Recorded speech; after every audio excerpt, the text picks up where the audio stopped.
We use abbreviations every day in writing, texting, note-taking, talking, and of course in payments. There are a few categories of abbreviations and acronyms is one of them.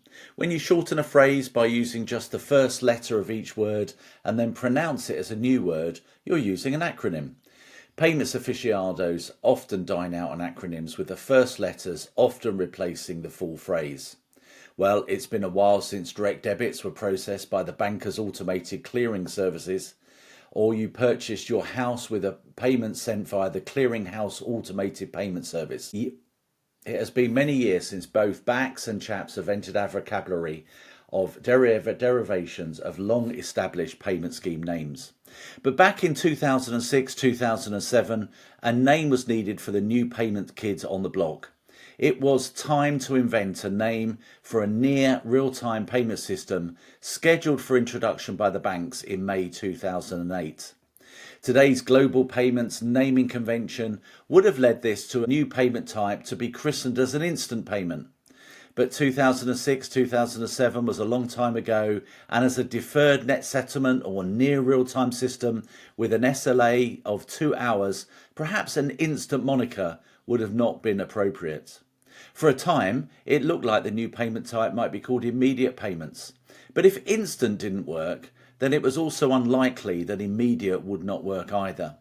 Also, there was an additional complication that the name Immediate Payments Limited wasn't a company that the payment system operator, at the time CHAPS Clearing Company, owned.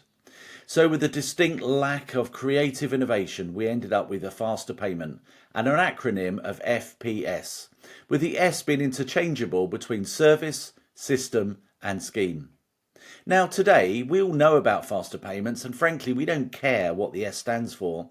But did you know that in 2008, the UK nearly ended up with what was referred to as a Scandinavian model designed to deliver a same-day BACS?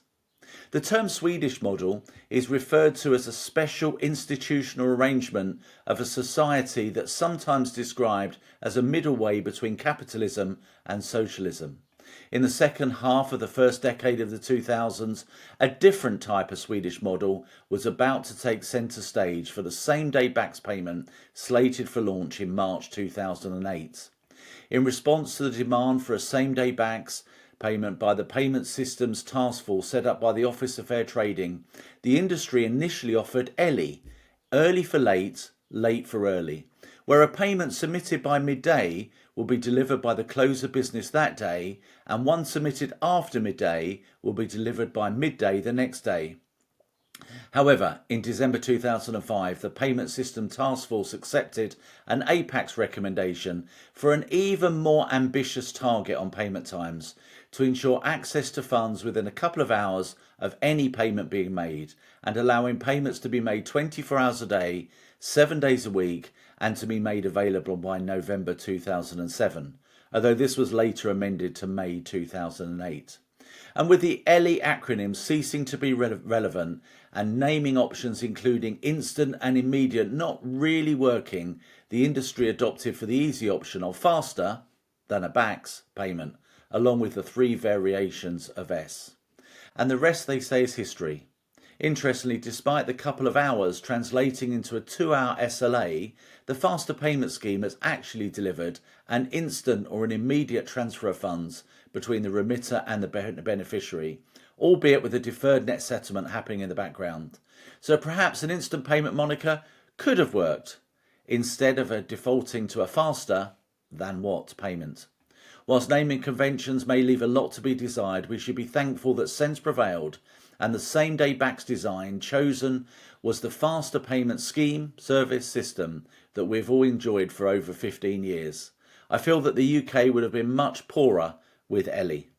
Thanks for listening. Please subscribe and share it with your colleagues.